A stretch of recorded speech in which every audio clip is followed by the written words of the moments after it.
And somebody else said, don't do that. Why don't you bring a Hungarian psychiatrist and let him at least talk to this man and see if there is some hope? And so the psychiatrist spent a protracted period of time with Andrés Tamas, came out and said, the man is not talking gibberish. This is an old Hungarian dialect. Give him to us. We will work with him. We will reshape his mind. We will get him back into society. And so the Soviets granted that. And so they put him in a wheelchair, and the psychiatrist was wheeling him out. If you have never read the story, you will never guess what his first request was. As he's being wheeled out, he looks at the psychiatrist and says, "Can I have a mirror?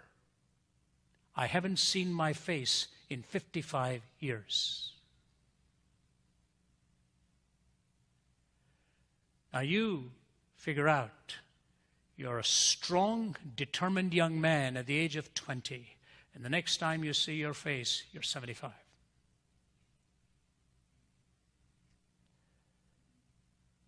Politics, ideologies, does these things to people. And he could only last a glimpse for no more than a second or two. When he held up that mirror, he burst into uncontrollable sobs and put the mirror face down. He couldn't, for the life of him, believe that this was the same man they'd picked up when he was 20. We get up every morning, put on our innocent forms of disfigurement, look at the mirror, we like what we see, and then we go out. Let me ask you this. Is there a mirror for the soul? Is there a reflection God intends for you and me so that we know what we are intended to look like? It was George MacDonald from whom C.S. Lewis borrowed this statement, "You do not have a soul. You are a soul. You have a body." You do not have a soul. You are a soul. You have a body. Is there a mirror for the soul? Here's the first lesson.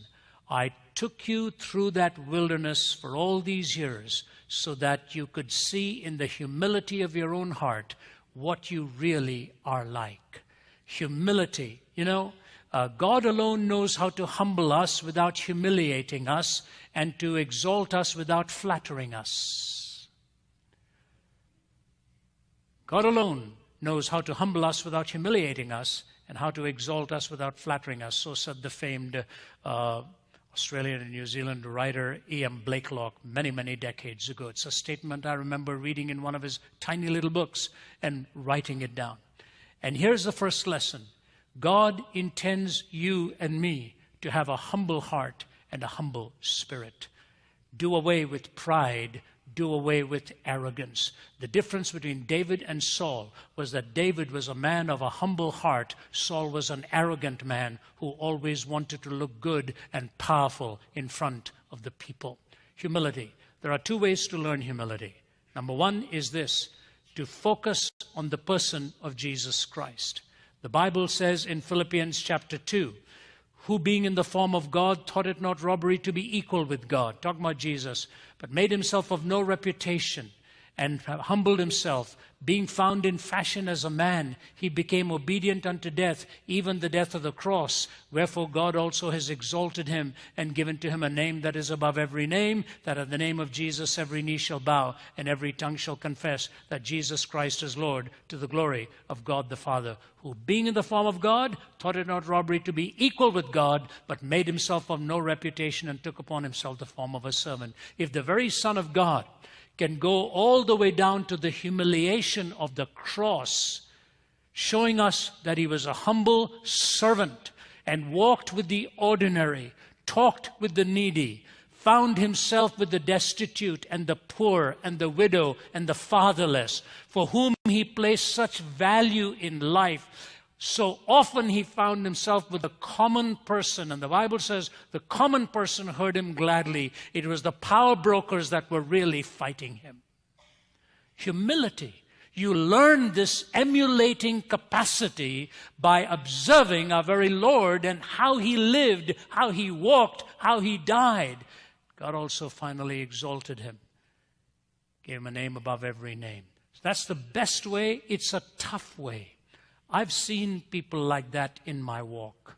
I've seen the humble of heart, and every time I've been with people like that, I have walked away just overwhelmed by it all. Just this week, I think, if it was not here, we came here from Indianapolis, I think it would have been somewhere there. Somebody was talking to me about a man that I knew in Calcutta. His name was Mark Buntain. I have some special friends and colleagues from India here tonight as well. They all know who Mark Buntain was. He was known as Saint Mark of Calcutta. Thousands were fed by his congregation every day. One of the humblest human beings you could ever meet. When I was 19, preaching my first 2 or 3 sermons, he was sitting on the platform in his church and gave me the pulpit to preach. I was a nervous wreck standing in front of that people and preaching. It was the second or third time I'd ever stood in front of an audience. And I'll never forget, as I sat down and my whole body literally trembling, I was glad it was over with. This saint of a man reached out and grabbed my hand and he said, "That was anointed." Anyone who knows Mark Buntain, if you're in the audience, you'll know I have not exaggerated what I have just said to you. An extraordinary human being. And the hallmark of Mark Buntain, his humble heart, his humility. And I call upon you, whoever you are, no matter how successful, God wants you to humble yourself. And when you watch the person of Christ, that humility naturally comes. If you don't come to it that way, I'll tell you, he'll get you there one way or the other. And here's a terrifying statement from Thomas Aquinas. The first time I read this, I didn't like it. I'm not even sure I agreed with it. But the more I've read it, it is chillingly true. Listen to what he says. In order to overcome pride, God punishes certain people by allowing them to fall into sins of the flesh, which, though they may actually be less grievous than pride, are outwardly more shameful. From this, indeed, the gravity of pride is made manifest. For just as a wise physician, in order to cure a worse disease, allows the patient to contract one that is less dangerous, so also the sin of pride is shown to be more grievous by the very fact that as a remedy, God allows men to fall into some other sins. Wow. Do you know what Aquinas is saying? If you don't deal with pride, he'll know how to bring you to that point of dealing with it. That which in culture may be atrocious, though in the eyes of God is actually less grievous than the sin of pride itself. He'll bring you to recognize the grievousness of pride by allowing you to fall into something lesser, where culturally you'll be seen for what your heart and my heart really is. You see this happen time and time again. I think that's why Billy Graham prays a prayer every morning. I heard him say this. Every morning I pray, Lord, please today let me not do that which has taken you, do that which will destroy, that which has taken decades to build. Let me not do today to destroy that which has taken decades to build. Humility of heart and the humbleness of heart. One of my great heroes as a young theological student was John Wesley.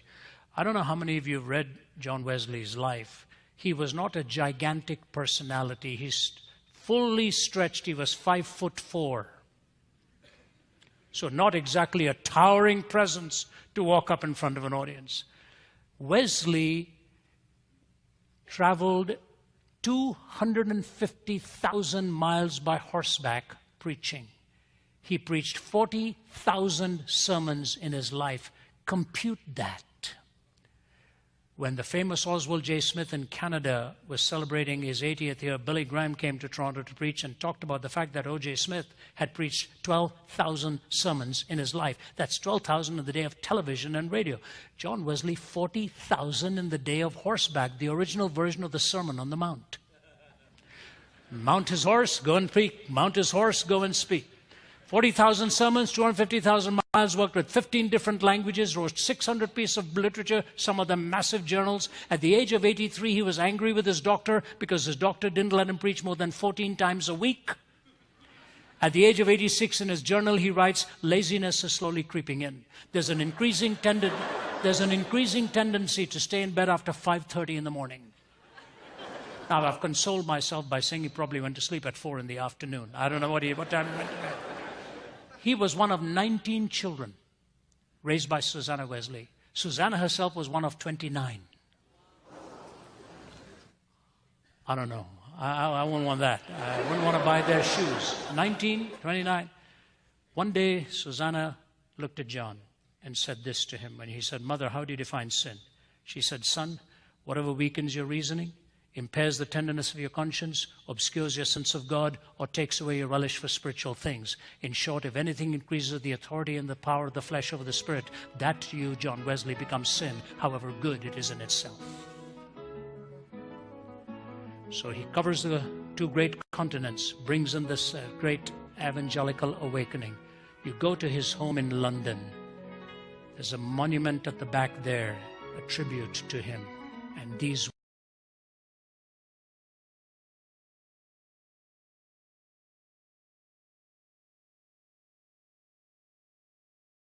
who took a lantern and went out with that shout, I'm looking for God, I'm looking for God. Nobody says it as well as he himself did. So let me read a few paragraphs for you. Have you not heard of that madman who lit a lantern in the bright morning hours, ran to the marketplace, and cried incessantly, I'm looking for God, I'm looking for God. As many of those who did not believe in God were standing together there, he excited considerable laughter. Have you lost him then, said one. Did he lose his way like a child, said another. Or is he hiding? Is he afraid of us? Has he gone on a voyage or emigrated?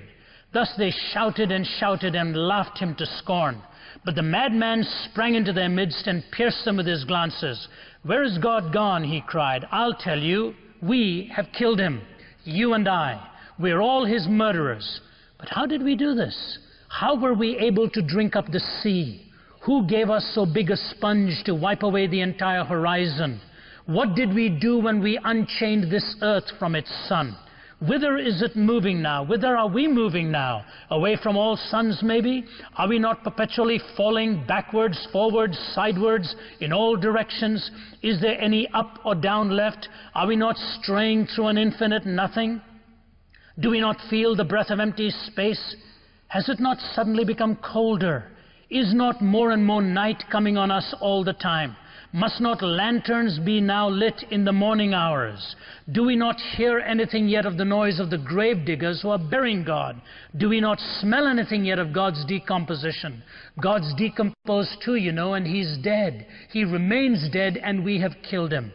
Now, how shall we, the murderer of all murderers, compose ourselves? Because that which was the holiest and mightiest of all that the world has ever possessed has bled to death under our knives.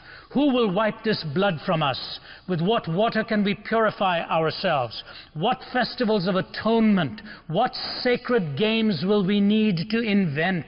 Is not this the greatest of deeds, too great for us? Must not now we ourselves have to become God, simply to seem worthy of this? You know, there has never been a greater deed, and whoever is born after us because of this deed shall be part of a higher history than all history hitherto. Here the madman fell silent, and again regarded his listeners. They too were silent, and they stared at him in astonishment. At last he threw his lantern to the ground, and it broke and went out. I come too early, maybe. My time has not yet come. It has been related further that on the same day this madman entered diverse churches, and there sang a requiem, Aeternam Deo. Let out and quieted, he is said to have retorted each time, what are these churches now, if they are not the tombs and sepulchres of a dead God? God is dead, we have killed him. Nietzsche, every line that he spoke had a backdrop and had a foreground into which he was looking. One of those comments that may just slip by you and me is this: maybe my time has not yet come, he said. And he went on to say how everything that dawns in an ideational form takes a little while before it takes root, and then you begin to see its flower and its blossom. And he said it will happen sooner or later. It happened in Europe much more quickly. In fact, it might interest you to know that Adolf Hitler was a devout student of Nietzsche, and he personally presented Nietzsche's writings both to Stalin and Mussolini. Joseph Stalin was once upon a time a seminary student preparing to go into the ministry. And there came a time in his own student days where he decided he was no longer going to withstand the implications of believing in God, and renounced his faith. In fact, he then is credited with having killed over 15 million of his own people. The last gesture that Joseph Stalin did, which I shared with some of the generals of the Lenin Military Academy, and they were silent as I shared it with them. It is this. Malcolm Muggeridge says that Svetlana Stalin, Stalin's daughter, personally told him over a talk over the BBC that the last thing my father did as he was hallucinating is sit up in bed one last time and clench his fist toward the heavens once more, threw his head back on the pillow, and he was gone. There was a stridency to his anti-theistic state of mind. And I remember after I finished a lecture at that Lenin Military Academy, as the generals lined up to shake hands with me, and I talked to them on the implications of a godless universe, the lead faculty member grabbed me by the hand, and he said this. He said, "Dr. Zacharias, I believe what you have said is probably right, but it's very difficult to change after 70 years of believing a lie." Now, you and I living in the United States, it was much longer for this idea to take hold. And somewhere in the 60s, that idea began to take root. And as we look back upon the last 4 decades, I want to take you through 3 moods that came upon particularly the North American subcontinent here. And as those moods took hold, the ideas of a godless culture began to take stronger and stronger hold on you and on I. You see, whether we like it or not, please hear me carefully, religion is the essence of culture, and culture is the dress of religion. What you and I believe about the ultimate purpose and meaning of life works itself out into culture. And if religion is at the heart and core of culture, and culture becomes the dress of religion, then what happened in the previous 4 decades is very important for us to understand. 3 ideas began to take root. 3 moods began to take hold. And as I present them, I want you to take a look at this definition of culture, and then look at these moods that ended up ultimately decimating the absolute. Daniel Yankelevich, a sociologist, says this: culture is an effort to provide a coherent set of answers to the existential situations that confront all human beings in the passage of their lives. It is an effort to provide a coherent set of answers to the existential questions that confront all human beings in the passage of their lives. Now, interestingly enough, if you were to go into India today and ask them what defines your culture, there will be a predominant answer of the Hindu pantheistic worldview. If you were to go into many parts of the Middle East, the predominant answer would be an Islamic worldview. If you go into Thailand, the answer would be it is the Buddhist worldview. If you were to come to the United States, I think you'll get as many different answers as the individual to whom you would talk, and possibly the undergirding idea would be we are principally a secular society. So I want to talk a little bit about this notion of secularization, because I think it is a double-edged sword.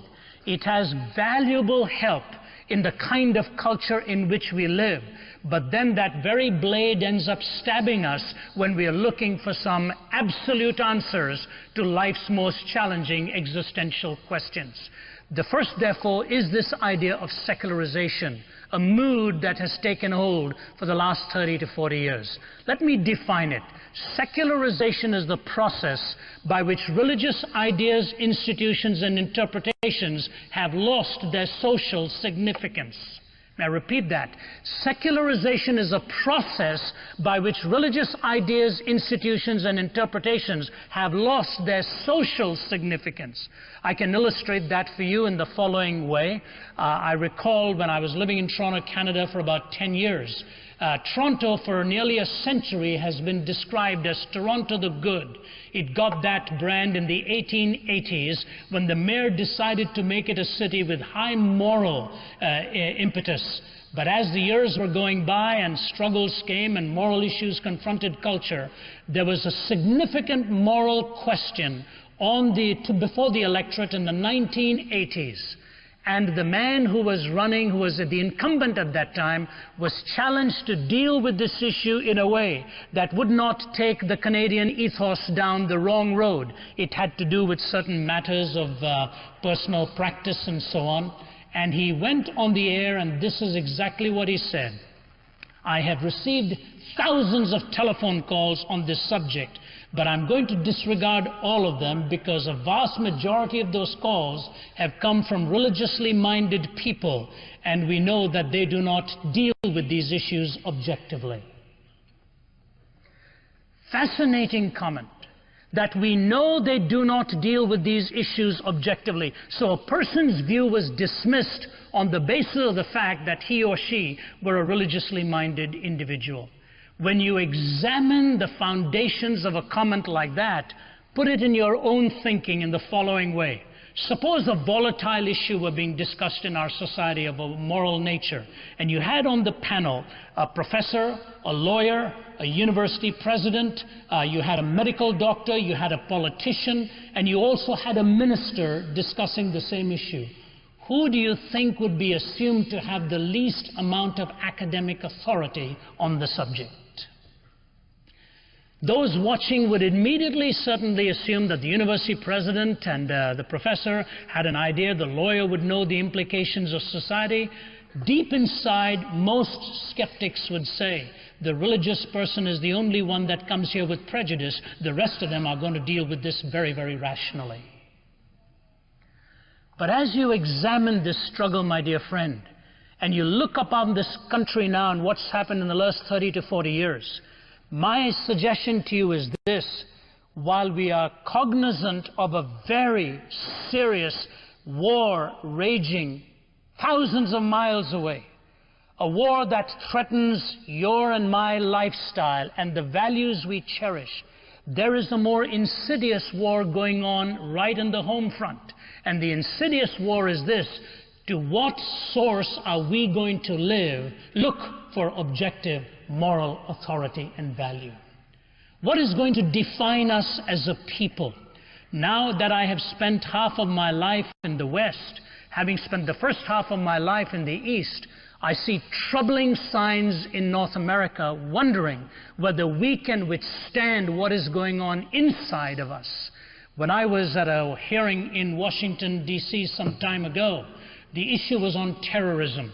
Sitting next to me was the writer Peggy Noonan, and many congressional people were around that table. And Peggy Noonan stood up and said, "Is there anything that terrorists fear about America?" There was pin-drop silence across that table, and I stood up and said, "Can I take a stab at an answer?" I would want to suggest to you that what the terrorists fear most probably is a morally strong America. That is probably what they fear the most, because they know the cohesiveness of a moral conviction cannot be dislodged very easily. And if you examine what secularization has done, the problem with secularization is as it sweeps over a culture and takes root of that culture, you begin to lose definitions in the process. How do we define right from wrong? How we define moral from something that is immoral? I recall when I first moved to Atlanta, Georgia, a leading pornographic entrepreneur was being tried for all of the stuff that he was peddling, and they were trying to select a jury. It took them many, many days to select the jury, because one of the first questions the defense lawyer was asking them is, are you a member of a local church? And in the South, it was very difficult to find somebody who answered in the negative. They all were members of the local church, and therefore they were being put aside. And the lawyer's point was this. He said, for me to bring religiously minded people here is they will already have a predisposition towards pornography, and I'm looking for people who are neutral towards it. Basically, some kind of moral zombie who had no idea on what to believe in this matter, or possibly never even heard the word. This masquerades as sophisticated thinking and judicial astuteness. When you're looking for someone who has absolutely no opinion on something that can so overtake the imagination and cause havoc in young minds. And this is the way he went about his questioning. When a witness came to testify against his client, he looked the witness and eyeballed the witness and he said, I have some questions for you. Have you ever been into an art gallery? Yes. Have you ever paid to go into an art gallery? Yes. Have you ever paid to go into an art gallery where there are paintings by the great masters of art? Yes. Have you ever paid to go into an art gallery where there are paintings by the great masters of disrobed and unclothed people also on display there? Yeah, I suppose so. Will you please tell this jury why you call that art and why you call my client's products pornography? How do you answer in yes and no, things like that? And I began to think, if that man sat across the table from me and I had to reason with him, what would I say? How would I find a point of reference on which he and I would agree to a logical deduction from that? And I thought of the biography of Michelangelo. When he started painting disrobed, unclad people, his teacher one day called him and said, what are you doing this for? And Michelangelo said, because I want to see man as God sees man. And this teacher said, I just want to remind you, you're not God. It was an interesting response. But of course, it doesn't solve the issue to put it that way, does it? So let me take you to a parable given by C.S. Lewis that gets to the nerve of this problem. C.S. Lewis has a book called A Pilgrim's Regress, in which he talks of his own conversion from atheism through pantheism and even dabbling in Marxism, till finally he secured his own life as a follower of Jesus Christ. And C.S. Lewis, in this book, A Pilgrim's Regress, gives it in an allegorical form. His straight prose narrative is called Surprised by Joy, but in this allegorical form, he refers to himself as John, meandering through all of these worldviews looking for answers. And he said, my problem was I was not getting answers anywhere.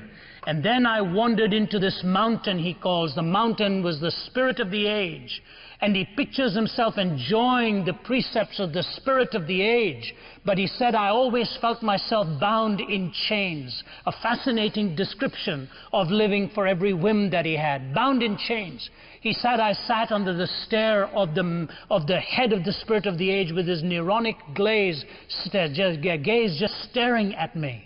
He said, as I sat there day after day, the waiter representing the spirit of the age would bring me my meals. And one day, as he unchained me so I could enjoy my breakfast, I made the foolish comment, I should have thought of it, when I looked at him and said, this milk is utterly delicious and refreshing. And the man representing the spirit of the age said, you only call it milk as delicious and refreshing. All it is the secretion of a cow. Like it's urine or anything else. You just call this one name and the other things are called other names. He said, then I made the bigger blunder on commenting on the eggs. He said, and you should have heard the parallel he drew for the eggs. I won't even insult your intelligence by repeating it for you. Pick up the book. And he said, as I looked at that and heard that in revulsion, I wanted to respond, but I didn't know how. We were calling it one thing, they were calling it another thing. He said, then all of a sudden reason came riding on a horse and rescued me. And as reason came riding on a horse and rescued me, he looked at the head of the spirit of the age and he said to him, you lie, you lie. You don't know the difference between what nature has meant for nourishment and what nature has meant for refuse or garbage. That's the point I want to make for you. You see, when an artist takes a canvas and paying ink or whatever and somehow convinces himself or herself that there's some artistic genius here, there may be some justification if the artist has any sense of perversion in the mind. The canvas cannot look at the artist and say, do not do this to me. But a person sitting in front of the lens of the camera whose disrobing is purely for the titillation of the fanciful imagination of somebody who's never going to be satisfied by it, but might end up taking him or her down the road of ultimately imaginative destruction, the person sitting in front of the lens of that camera ought to scream out and say, "Don't do this to me." But she will not say that, or he will not say that, because when secularization has done its work, it would lead to a generation that has lost its sense of shame. Think about that. I met a young Iraqi officer who sat across the table from my wife and I, and he said this to us: "I was in the Iraqi army, trained to do two things: to make false passports, and number two, to kill without any emotion and any feelings." Think of being a human being who can do that without any feelings. This was a young man who was growing up under a demagogue whose pure training compiled false documents and murder without any sense of emotion, without any sense of feeling. Ladies and gentlemen, to you and me it may seem like a small thing when we look at a generation without shame, but you show me a human being without a sense of shame, and I will show you a human being who will stop at nothing. And secularization literally comes from the word Latin saeculum, this worldly. There is no transcendent moral order. So we see, number one, secularization leads to no shame. Secondly, quickly, pluralization, where there's a competing number of worldviews available to its members and no one worldview is dominant. A competing number of worldviews available to its members and no one worldview is dominant. If you really want to see pluralization in a classic way expressed culinarily, walk through Los Angeles, where you can see a Korean's wagon selling kosher tacos in a fast food outlet. Pluralization in culinary expression. Pluralization is a good thing. We must be able to allow contrary views to exist and take them into the marketplace. But if pluralization ends up being relativism, then once again, you are on a course to destruction and error. See, it's not what is Eastern and what is Western. It is what best reflects reality. And to those of you in engineering who think in a linear way, you know very well you daren't fudge with the numbers. It'll get you. There is an exclusionary fact to reality. And the problem today, young men and women, is this: in this terrific age in which you are, find the moral point of reference for your absolutes. There are some things in life you'll find out are either or. You either fall in line by it, or you will bear the consequences. What is an absolute? Have you ever been at a traffic light and your mind is wandering? You've stopped and all of a sudden something next to you is moving and you don't know if that car is moving or you're moving? What's the first thing you do? Go for the brake. After you go for the brake, if you're still not sure whether you're moving or the other person's moving, what do? You look outside at a tree or a building which is stationary to measure your movement by that which doesn't move. What would happen if the trees and the buildings started moving too? That's what's happened in society today. Like the man in Leicester, England, who used to work at a clockmaker store, going to work every day, adjust his watch by a clock outside. One day the clockmaker stopped and said, "I find it fascinating. You adjust your watch every day." He said, "Yes, sir. My watch doesn't work very well. I'm the timekeeper at the factory. I have to ring the bell at 4 o'clock every afternoon and my watch doesn't work very well." The clockmaker says, "I've got some bad news for you. My clock doesn't work very well either. I adjust it by the bell that I hear from the factory every afternoon at 4 o'clock. How do you find an absolute in a relativistic age? I'll make this one comment. I've gone beyond my time, but that's not uncommon for an Easterner. It is this: relativism cannot be true. Cannot. Because when a person makes the statement that all truth is relative, he or she either includes that statement or excludes it. If that statement is included, that all truth is relative, that means that statement is also only relative and not always true. If it excludes the statement, then it is positing an absolute while denying that absolutes actually exist. Relativism simply cannot be true. So when a postmodernist says words do not have any meaning, you have a right to ask him what he meant by that statement. I say to you, secularization leads to no shame, pluralization kills reason, and finally privatization, where we are forced to take our belief into the private world, and there's a bifurcation, a breakdown between who I am in public and who I am in private, and in that bifurcation there is a loss of meaning. I was fascinated by one politician's statement recently that he did not allow his faith to interfere with his politics. Shocking. Then does the politics interfere with the faith? Or are they two never meeting parallel tracks? Is it a faith that is true or fictional? We try to separate this, and the single greatest sign of our times is a loss of meaning. Wasn't it Jack Higgins, the writer, who said the one thing he now knows that he wished he'd known as a younger man, that when you get to the top, there's nothing there. Ours is a troubled world, very troubled. I crisscross this globe so much my heart aches. I've laid in my bed at night and wept with what I've seen going on out there. God has given you a unique privilege of being in this land, which was founded on a Judeo-Christian worldview. Islam and pantheism would never have framed a nation like the United States of America. Know what you believe, why you believe it, and know that ultimately transcendent worth is the ultimate worth to every man, woman, and child. No, it is not just this world.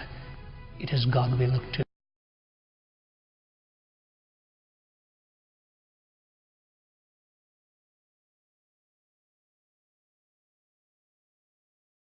That was all over the place. You'd hear it all over the globe, but there's always somebody who hasn't heard it. And it's the story of Sherlock Holmes with Watson camping out one night, and after a lot of liquid refreshment, the darkness of the night in their tent, Holmes looks up and he looks into the night sky and he looks at Watson and he says, "Watson, what do you see?"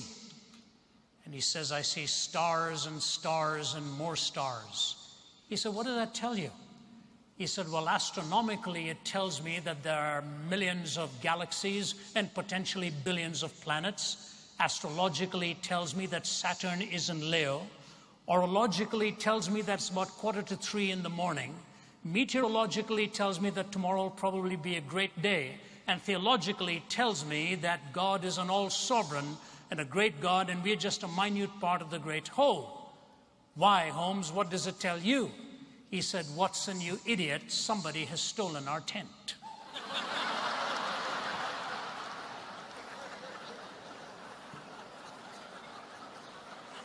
Have you ever thought what the very word university means?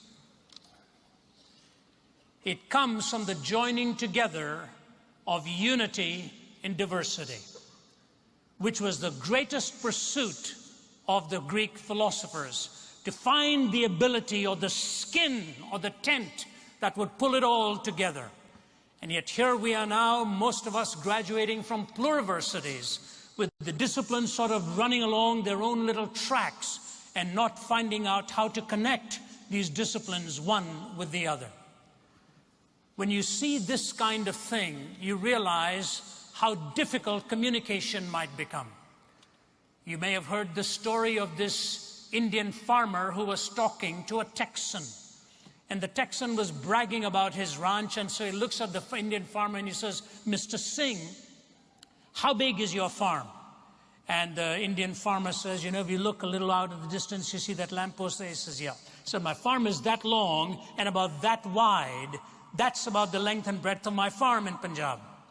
He says, "Why, what about yours?" He said, "You know something, in Texas," he said, if I were to get into my car in my ranch at sunrise and keep driving and driving and driving, by about 9 or 10, I still would not have reached the end of my property line. And the Indian farmer looked at him and said, I know exactly how you feel. I used to have a car just like that.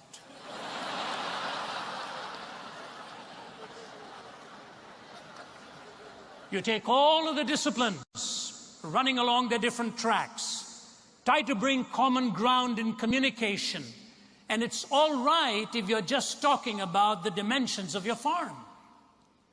But if you're dealing with the very foundational questions of life's essential purpose, then all of a sudden the differences come. Some things are sacralized, some things are desacralized, and these conflicts arise in cultures that are willfully pluralistic. I was in Jerusalem, Israel, not long ago, and 4 young Palestinian men, friends of mine, invited me out for an afternoon to have some tea in one of the restaurants.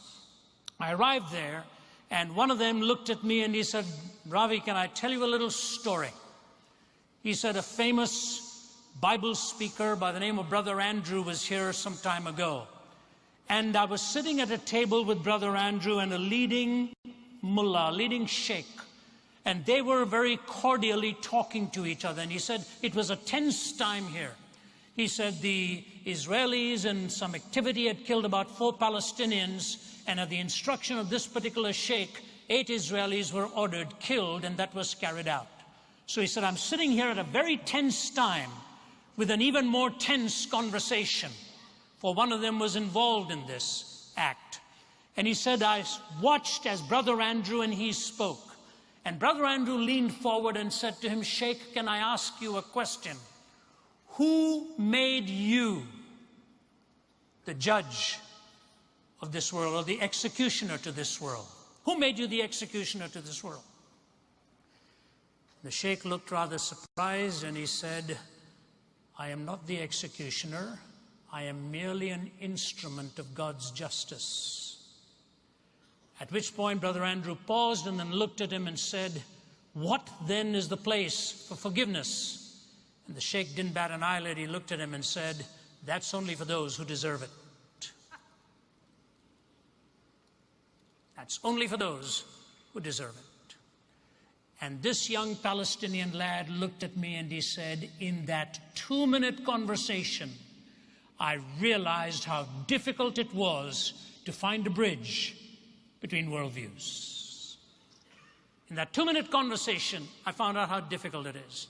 And ladies and gentlemen, even though we may say it lightheartedly and so on, I know there are issues today where one wrong word could completely destroy your future. One misspoken analogy can be taken the wrong way. And so I'm walking through a minefield here, trying to make sure that what I communicate to you, and I'm more of an extemporaneous speaker, and I don't really go to a manuscript to talk, so I hope you'll give me the benefit of the doubt if some word seems errantly spoken to you, and if that happens, I'll be happy to clarify it during the question and answer time. But in our cultural struggles globally, we are dealing with issues of huge dimensions. And the fact that a university setting like this can be a venue to afford a discussion of this nature is a tribute to all of you. And so I want to thank you as a campus, thank you for the organizers, and thank you for those who put in all of the hard work so that even if we disagree, we don't need to be disagreeable. My mother used to say when I was a young lad, once you've cut off a person's nose, there's no point giving them a rose to smell. And so I don't want to cut off any roses and then offer you cut off any noses and then give you a rose to smell. We hope we'll get the terminology right there. In the 1980s, sociologists like Daniel Yankelevich were writing about the cultural shift in dramatic ways. And in one of the leading publications, he was quoting Daniel Bell, the social thinker, and here's the way he defined culture. Culture is the effort to provide a coherent set of answers to the existential questions that confront all human beings in the passages of their lives. Okay? So culture is an effort to find not a disparate set of answers, but a coherent set of answers to the existential questions that confront all of us in the passage of our lives. Then he went on to say this, seeing where we were headed, a genuine cultural revolution then is one that makes a decisive break with the shared meanings of the past, particularly those that relate to the deepest questions of the purpose and the nature of human life. So a cultural revolution is underway when we are making a decisive break from the shared meanings of the past, particularly those deep questions that deal with the very purpose and nature of what human life is all about.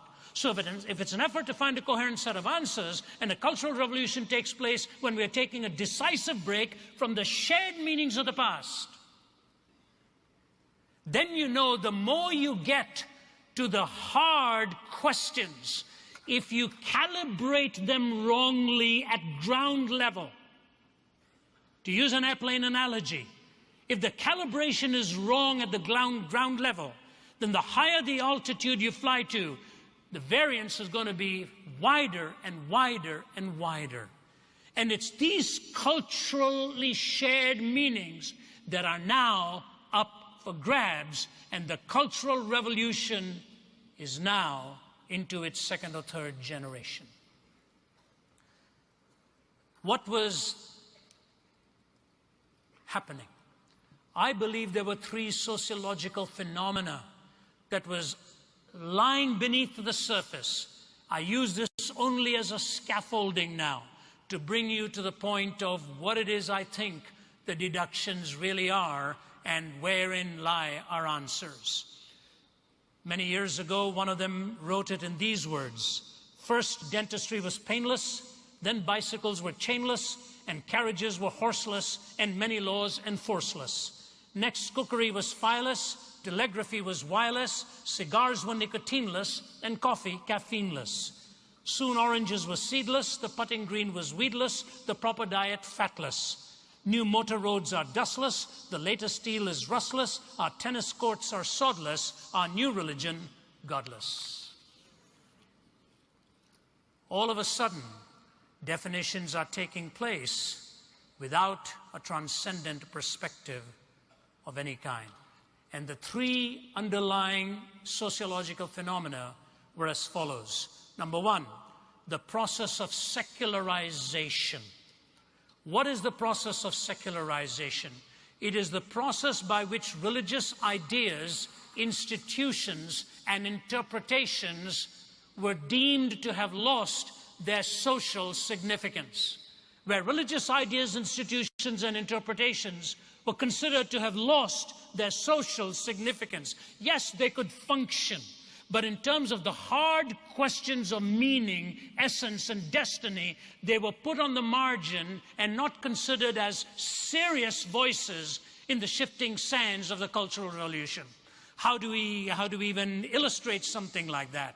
Say you were discussing a serious social issue of our time, and you had a panel in front of you on television, and you're watching the program. And you see an academic, you see a psychologist, you see a lawyer, you see a medical practitioner, you see a philosopher of ethics, and you're listening to all that they have to say. You see a behavioral scientist and so on. And then all of a sudden you come to a pastor and his or her view on the subject. The way the sociological fabric was changing, at the moment the religiously ordained person started to speak on the subject, he or she was assumed at that point to be prejudiced on the subject, as if all the others were completely objective on what they were dealing with. That's precisely what secularization actually meant. That religious ideas, institutions, and interpretations were losing their social significance. When you saw this kind of thing taking place, you began to see what it was that people were actually arguing for or arguing against. The secularization process was described well by British journalist Steve Turner. We believe in Marx, Freud, and Darwin. We believe everything is okay as long as you don't hurt anyone to the best of your definition of hurt and to the best of your definition of knowledge. We believe in sex before, during, and after marriage. We believe in the therapy of sin. We believe that adultery is fun. We believe that taboos are taboo. We believe that everything was getting better despite evidence to the contrary. The evidence had to be investigated, and you could prove anything with evidence. We believe there is something in horoscopes, UFOs, and bent spoons. Jesus was a good man, just like Buddha, Muhammad, and ourselves. He was a good moral teacher, although we think his good morals were basically bad. We believe that all religions are basically the same. At least the ones that we read were. They all believe in love and goodness. They only differed on matters of creation, sin, heaven, hell, God, and salvation. We believe that after death comes the nothing, because when you ask the dead what happens, they say nothing. If death is not the end and the dead have lied, then it's compulsory heaven for all, excepting perhaps Hitler, Stalin, and Genghis Khan. We believe in Masters and Johnson. What's selected is average, what's average is normal, what normal is good. We believe in total disarmament. We believe there are direct links between warfare and bloodshed. Americans should beat their guns into tractors, and the Russians would be sure to follow. We believe that man is essentially good. It's only his behavior that lets him down. This is the fault of society. Society is the fault of conditions. Conditions are the fault of society. We believe that each man must find the truth that is right for him, and reality will adapt accordingly.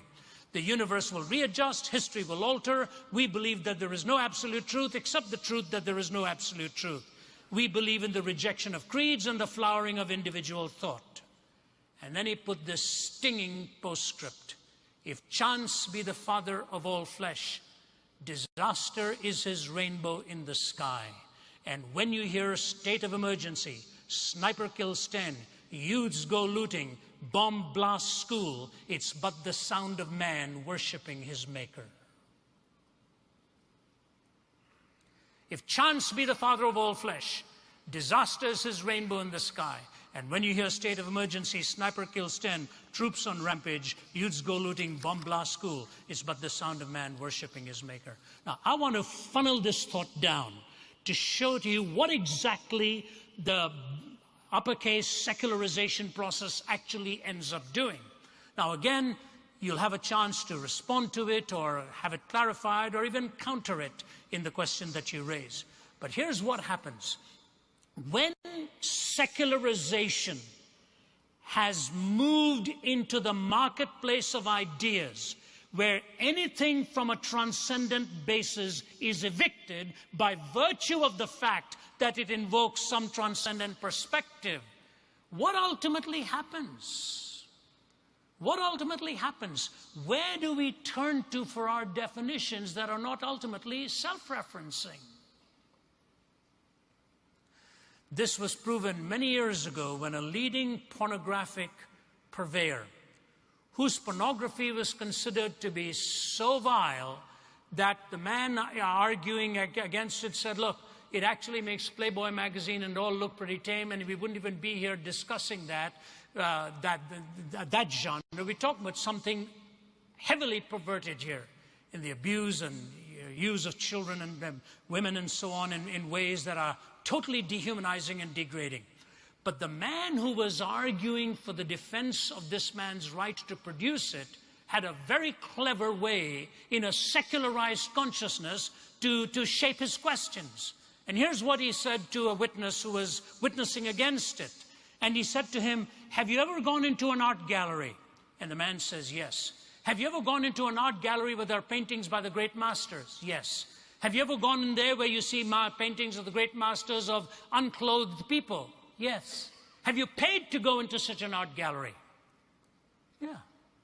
Will you please explain to this jury why you called that art and why you call my client's stuff pornography? And he had many of them on the ropes, and in that kind of a setting, of course, you're not going to discuss the philosophy of art versus the philosophy of porn and so on. But as I would read the transcript of those and try to come to terms with it in my own mind, I thought to myself, you know what? This is not a new question for art vis-a-vis pornography.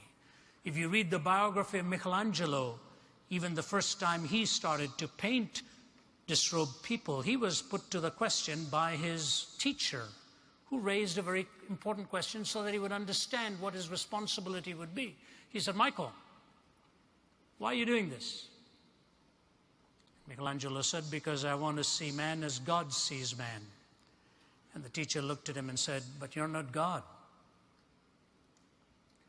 And then the unfolding dialogue is fascinating to try and understand the difference of parameters and boundaries and, more importantly, purpose. But it reminded me of C.S. Lewis's book, in A Pilgrim's Regress, in which this is an extraordinary conversation. It's a fascinating book, and the reason Lewis portrayed it as a pilgrim's regress rather than his own progressive journey to Christ in his book called Surprised by Joy, he took this in an allegorical form in A Pilgrim's Regress. And the reason he calls it a regress is because on his journey through atheism and pantheism and all of the philosophies that his brilliant mind was wrestling with, and he was faced with why he was turning away from them, he couldn't quite put his finger to the nerve or what it was he was rejecting and why he was rejecting it, but he knew there was something systemically flawed in the worldviews that he was rejecting, until he came to know Jesus Christ. In his testimony said, Surprised by Joy. And this brilliant Oxford scholar tells the story. Then he took a regressive journey, for he had more explanatory power to why he had rejected some and why he had trusted this particular one. And now in this allegorical journey, he is in the mountain called the Spirit of the Age, where everything goes. But fascinatingly, allegorically, Lewis, who refers to himself as John, pictures himself as handcuffed by the Spirit of the Age. Not free, but bound. A brilliant metaphor of how absolute freedom can actually become a form of bondage in itself. And while he is bound in chains, he's looking at the neuronic stare of he who heads up the Spirit of the Age. And while he's talking to him, the waiter comes and serves him his breakfast, unbinds him. And young John takes a drink of milk and says, this is very refreshing. And the man representing the Spirit of the Age says, it is it? What do you call it? He said, milk. He said, it's only the secretion of a cow, isn't it? He said, a cow secretes urine, produces milk. What's the difference? Just the secretion of a cow. Young John says he didn't know how to respond to this. And then he made a big mistake on commenting on the tastiness of the eggs. And the waiter says, you know what an egg is, don't you? And he proceeds to give it the most debased description. And young John doesn't know how to respond to it. But he says, all of a sudden, after that man has gone, reason comes riding on a horse and rescues me and says to me, looks at the weight of the Spirit of the Age, and he says, you lie, because you don't know the difference between what nature is meant for nourishment and what nature is meant for garbage. You don't know the difference between what nature is meant for nourishment and what nature is meant for refuse.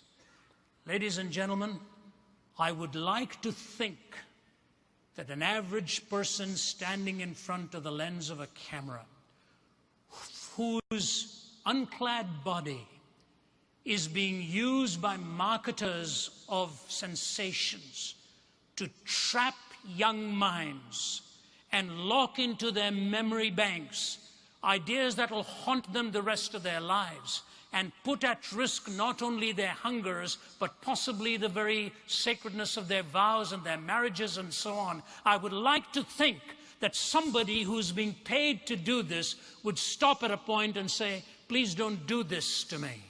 Don't do this to me. But you know what happens when secularization has its full run at things like this? It will ultimately cease to have the ability to define distinctives, and could ultimately produce a generation without a sense of shame.